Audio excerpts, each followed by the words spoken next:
Hi everyone, my name is Evan. I'm a senior English and French double major at Amherst College. This project started out as an early iteration of it, which I actually submitted at the end of March, was my senior thesis in English. You're fine. All of it is the code anyway is actually a quote from, I believe, page 43 of the Almanac of the Dead. And it really speaks, I think, to the idea of the Almanac that I'll get more into in the presentation. And I'm going to use reading notes because I have them, but I'll look up. So first I'll start with the principal objective of Almanac, my project, which I'll refer to as Augmenting a Literary Web. The principal objective of this hybrid augmented reality project is to invite readers into an interactive engagement of Leslie Marmon Silko's 1991 novel, Almanac of the Dead. Augmenting a literary web for Almanac of the Dead strives to enable readers to more clearly locate themselves within the physical and virtual storyscapes of Almanac through the conceptualization of nodding, that's with a K, as a narrative, structural, and conceptual framing of reality in the novel. In specific, in my project, the idea of hybrid augmented reality is that different from the rest of the team at Five College DH, my project actually is housed on paper.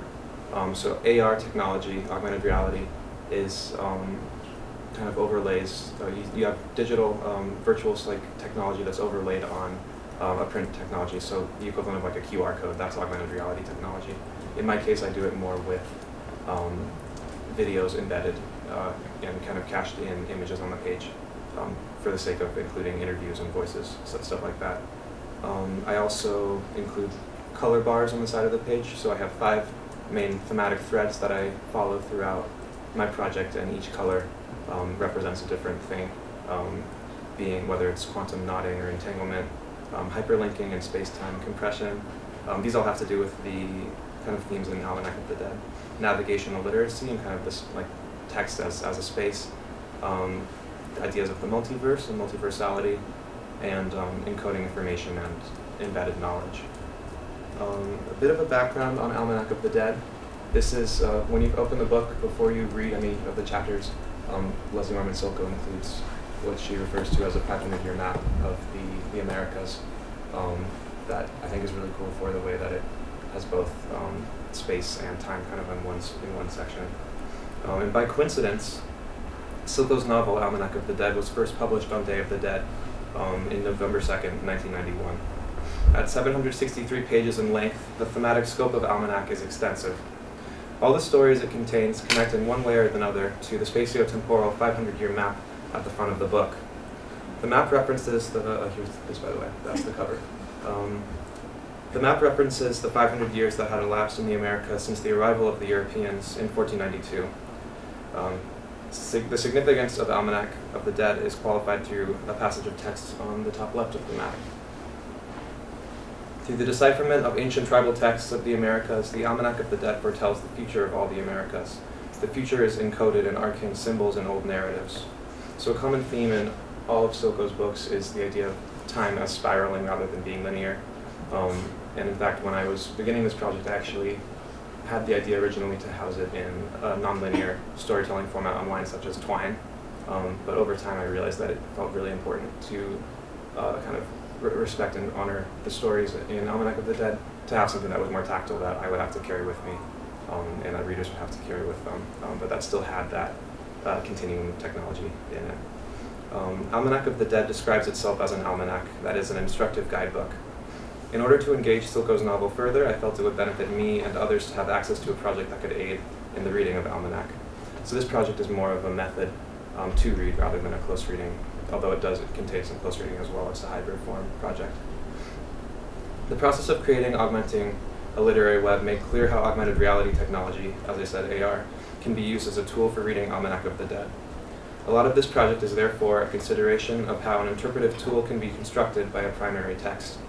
As the name Augmented Reality Technology suggests, AR has the potential to augment, intensify, and complement readers' own imaginations, although it cannot replace your imagination. It takes imagination in no short supply to read between the lines of Almanac. Its episodic format spans thousands of miles over 500 years of history. With the hybrid AR format that uses print paper, colored inks, and AR experiences, the images I mentioned earlier, Augmenting a Literary Web integrates multimedia sources into one accessible framework, allowing for interactive and engaged readings. And here are some definitions of augmented reality. For the sake of time, I won't read them aloud. The hybrid format of this project directly emerges from my experience reading Almanac of the Dead. Not only is it possible to shape the textual portion of this project's writing to reflect the various conceptions of Indigenous American writers and artists that this project cites, but the hybrid AR format means that this project's physical structure also engages these concepts. Moreover, the ability to embed AR experiences means that the writers and artists cited have more agency in speaking for themselves. Their voices are augmented and extend beyond the two-dimensional limits of the page. This potential to foreground the writers and artists themselves, to include visual and auditory media of them, is critical in a project such as this. The argument this project makes occurs on both analytical and structural levels, as the inclusion of color-coded textual pathways and AR experiences may perhaps intensify the reader's engagement with Almanac and prompt them to be more intentional in thinking about how voices that are not their own are orchestrated in their critical writing. This project is nonlinear in nature, as is the Almanac of the Dead. Its dynamic qualities of folding and spiraling can be partially situated into various interrelational strands of insight that readers may choose to follow. And so by way of hyperlinked text, these interrelational strands of writing endeavor to return agency to the readers. They require readers at the same time to implicate themselves in the text, navigating the language and deciding which pathways to follow.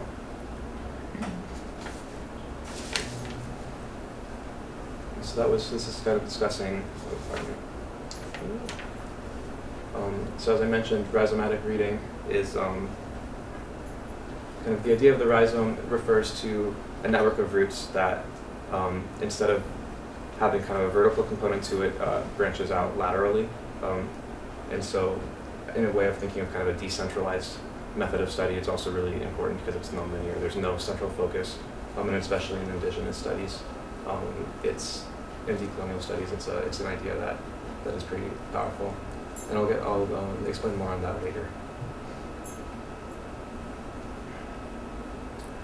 Augmented reality paper these are two examples of pages from my project.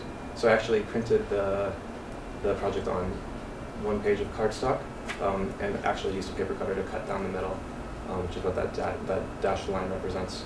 On the top left is an example of an image that if you hold a phone with the app Live Print actually open, which you can do during the reception, you can actually see the videos that come to life. And then those are the color bars on the side. Augmented reality paper is the medium of choice for augmenting a literary web because of its potential to contain, as I mentioned, live multimedia examples within a print format. This also necessitates physical engagement on the part of the reader in order to be read. In a critical reflection of Almanac, it seems important to the project to employ a medium which permits a tactile experience, as I mentioned, alongside the concepts of folding.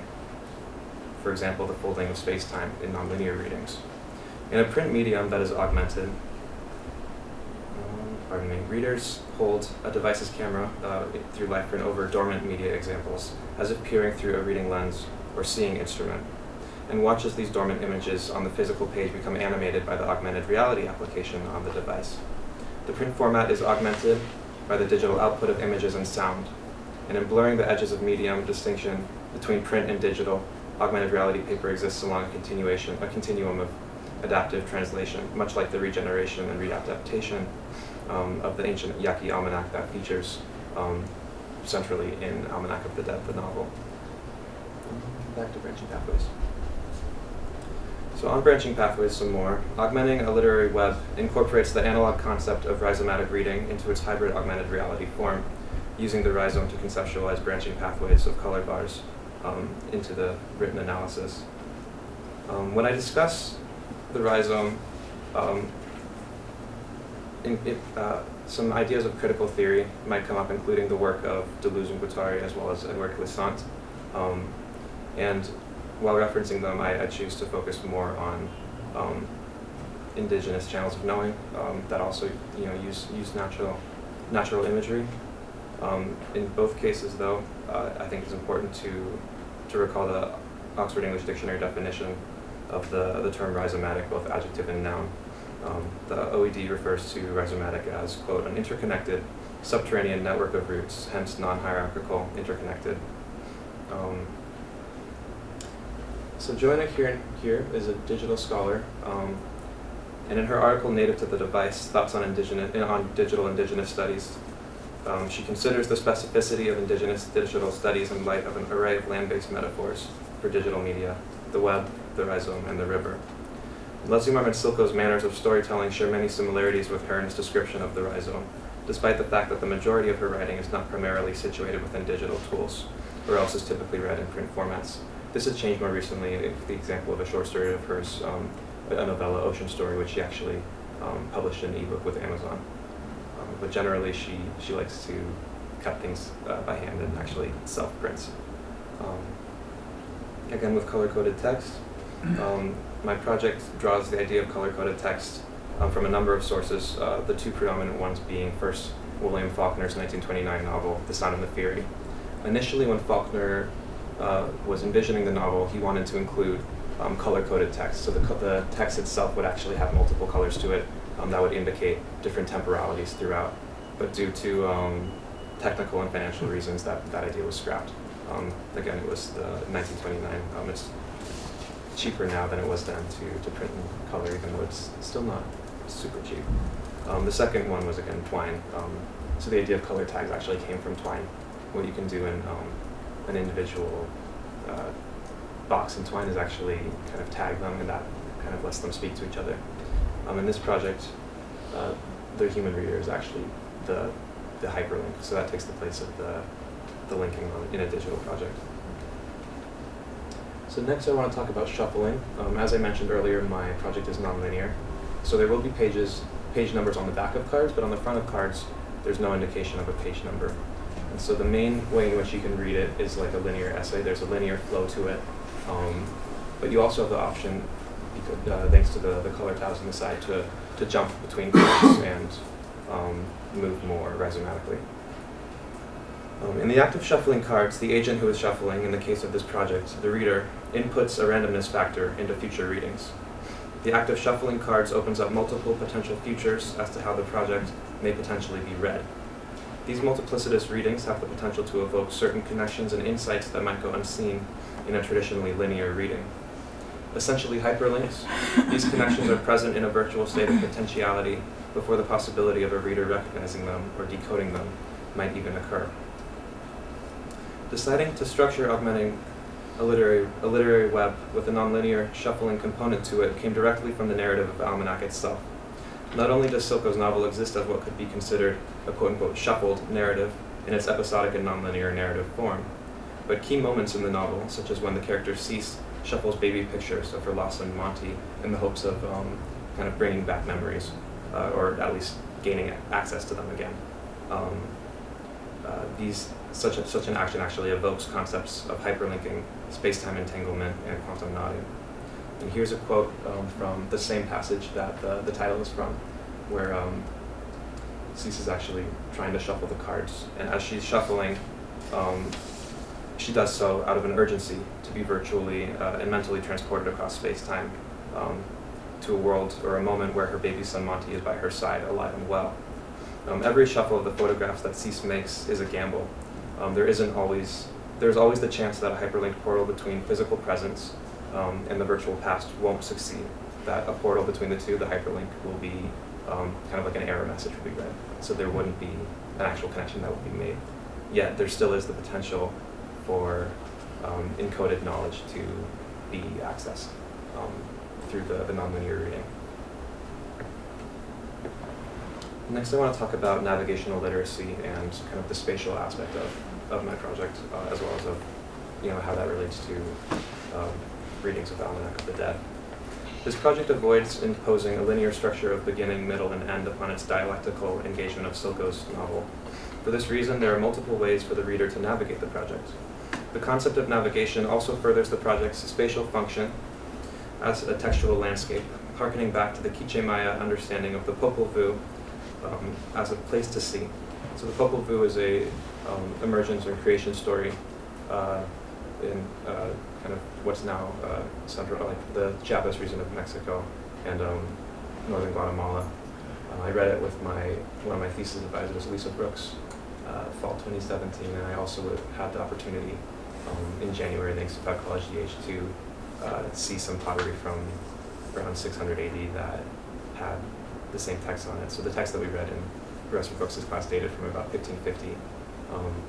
And so some anonymous Quiche scribes actually were adapting writing to their purposes in order to, instead of writing Catholic religious texts, they were preserving and adapting their creation story using the Roman alphabet, which I think is really, really cool. A lot of parallels too between Silko's Almanac and her story, and examples like the Purple Moon. Excuse me. The reader's engagement of the project's landscape is also their navigation of it. The reader may plan a route or course through the project, for instance, by tracing certain color pathways throughout the project, and emerge with different understandings of the text than if they had chosen to follow another series of color paths. On a certain level, the reader may navigate the project in a linear manner from the lowest numbered page to the highest numbered page, as one might read a traditional print text. If the reader should choose to do so, however, it may also be read non-linearly. This different reading is based more on thematic and conceptual resonances through the project than it is on a linear argument, as I mentioned earlier. For example, in following one page with a green tab to another, the reader will be provided not with a linear argument, but rather will engage in the active process of hypertextualization. And so more on hypertextualization here. This term refers to the linking of two textual spaces across space-time. The term relates to that of entanglement, the coinciding or alignment of two interrelated sites along a virtual path. This path becomes known as a hyperlink, and it is the reader's synthetic imagination that links the textual sites together. Sorry.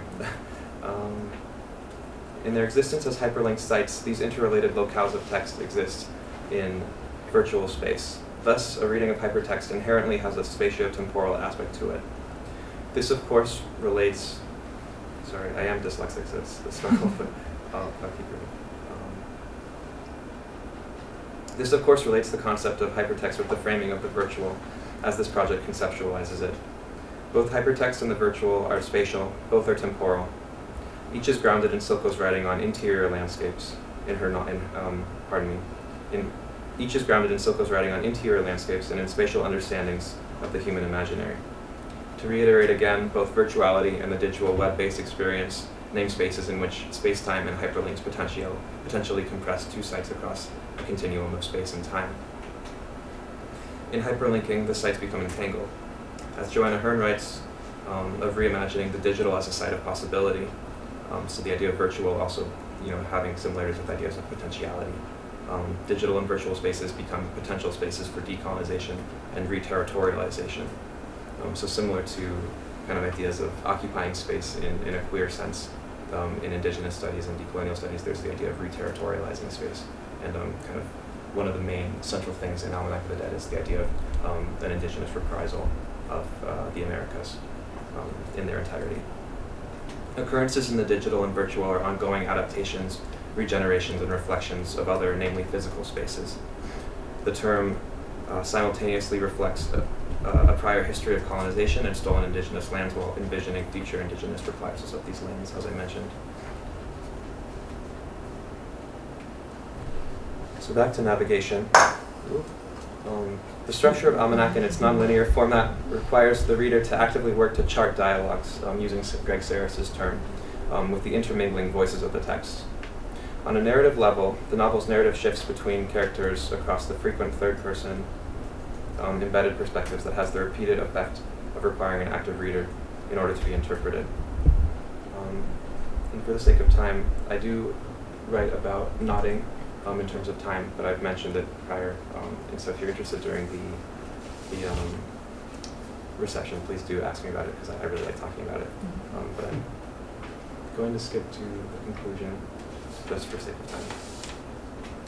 The critical examination of the interconnectedness of things does not cause those elements being examined to suddenly cease relations with each other. Different practices of intellectual engagement result in different impacts on the exact nature of the connections they examine. Although the details of those connections are dynamic and constantly adapting, responding to influences, they never stop existing. The method of analysis in this project has grounded its focus in the practice of augmentation.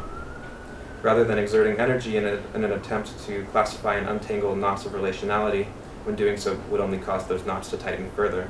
All of the themes I examine are very much entangled and interconnected. The reason that it's nonlinear is for that reason that it's nonlinear. It's important instead to study the knots themselves. The written analysis of this project is itself a series of entangled knots. The writing charts dialogues between the different conceptual threads, and in so doing recognizes those interstices as spaces to be examined in their own right, spaces to be read into. The analysis of this project connects elements of language into meaningful arrangements in order to communicate with potential readers. In the semblance of a virtual tapestry composed of numerous individual knots of connective insight, the writing of this project is most aptly described as entangled. The nonlinear format of this project thus opens it up to multiplicitous potential readings, and each reader's engagement of the written analysis in augmented reality will result in different experiences being woven from the text depending on which pathways they follow and which hyperlinks they activate. Thank you.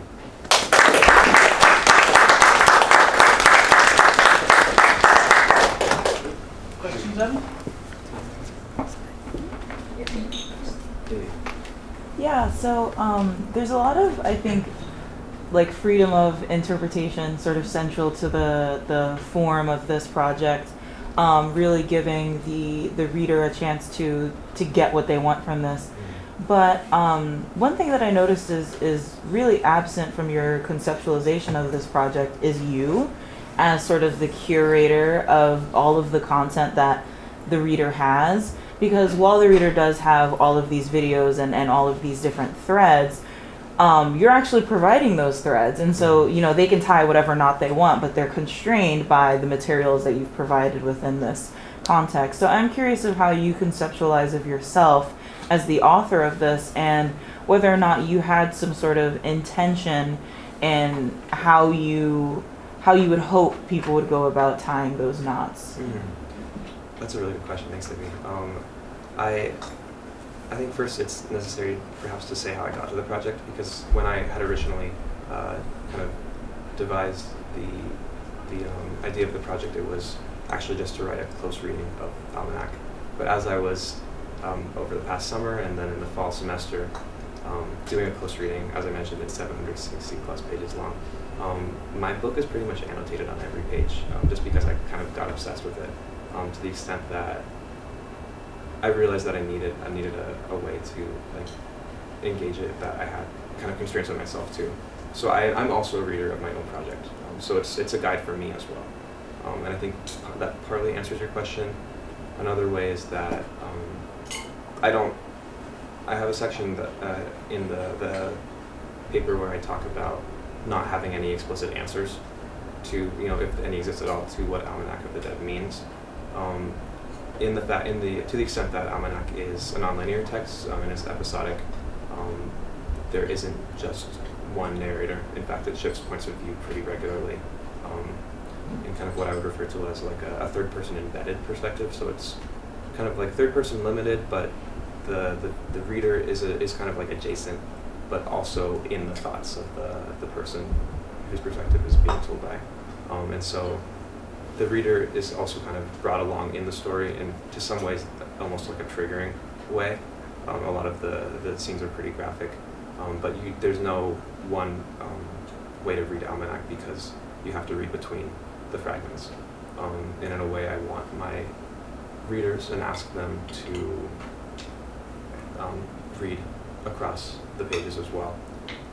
I had a question from a professor a week ago about why I hadn't written explicitly about one of the augmented reality experiences in a section where I'm talking about fear, and the video itself is Joy Harjo responding. She's it's just a caption of her reciting part of a poem where she says, "I won't let you control me, fear."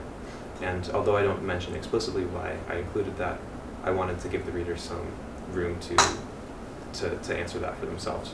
And so there is a sense of, yes, I'm constraining the reader, but it's because it's my interpretation of what, of course I didn't include every single literary piece, like person or being in Silko's network of relation, but it's part of the web that I'm focusing on. It's not the entire web. And I also include, I didn't mention this in the project, I do include resonance cards, and so those are kind of like almost like a bonus deck, where they're marked by a little spider web icon that I made, and those are kind of like if I'm focusing on this part of the web, those are kind of at like the outside of the known world of my project, kind of branching beyond, but not necessarily. They're not focused on the project at this point, but there is room for me to do more with this project if I would like. But that's also a place where the readers can say, oh, I had that thought, and you mentioned it, and I'm interested in knowing more. But then there's space, I think, in implicating the reader. I'm also trying to invite them in and give them room to do their own project or own research.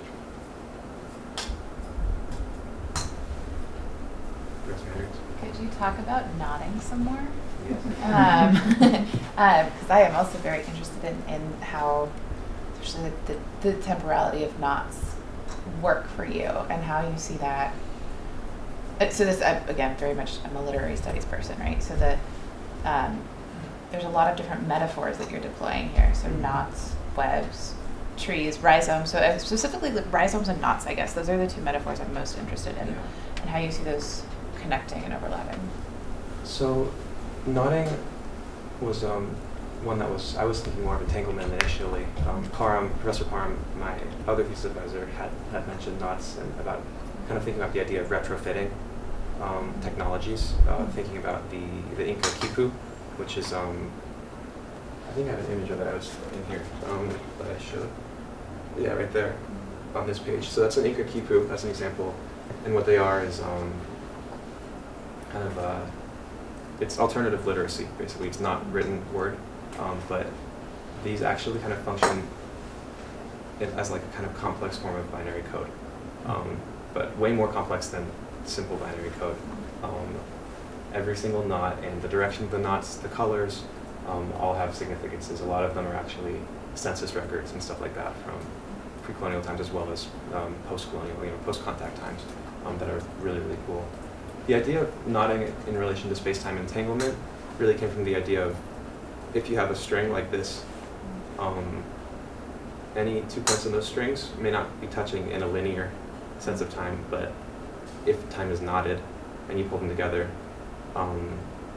they will overlap and be touching. And then also the idea of knots is that if you have a string and you knot it, once there's a knot in it, unless you cut it, you can't get the knot out.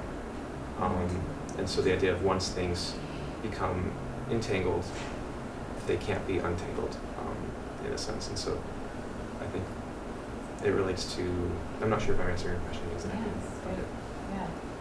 Yes, yeah. I started thinking of, no, I have thoughts. I'll ask you. Can I follow up on that? Because I mean, first of all, I just want to say I think we all appreciate the strength of your very subtle grasp on these very complex issues, and appreciate the way that you presented them to us. And I was struck, like Amanda, about the metaphors that you're using, and one of which it made me think of, there's the common, perspective revealing analogy of saying if you're looking at a line and then suddenly you turn the line, you realize, oh my gosh, it's actually a circle, and then it provides a sense of the truth of that. And I was thinking of that as I was thinking of the rhizome, because when we look at it from the side, we see this non-hierarchical relationship. But I wonder, since it spreads out linearly and horizontally, if you get on top of it, does it impose a new form of hierarchy on you?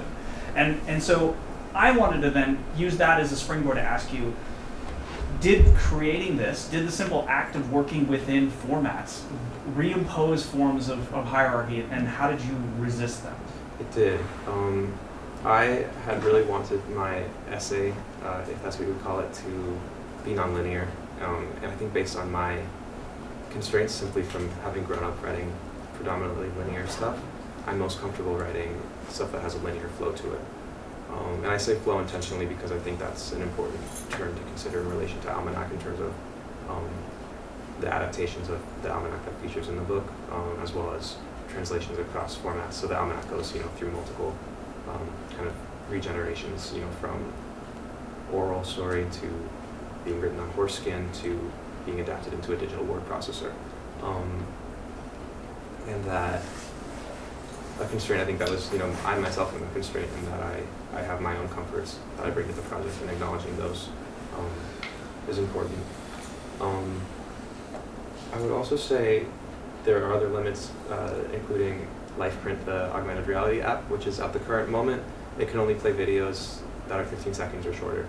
And so there were moments when I had an artist, for example, Vicuña, a Chilean artist who I was citing, and I really wanted to include the whole video in one shot, but for a number of reasons, both accessibility reasons, that it's difficult for people to hold a phone up for long amounts of time, and because LifePrint itself can't do the whole video, I actually had to break her art piece up, and there's a violence in that I don't necessarily feel comfortable with, but out of necessity, if the technology is available, I had to weigh, was it more important to include her voice and her work, or leave it out completely and only talk about it in written word.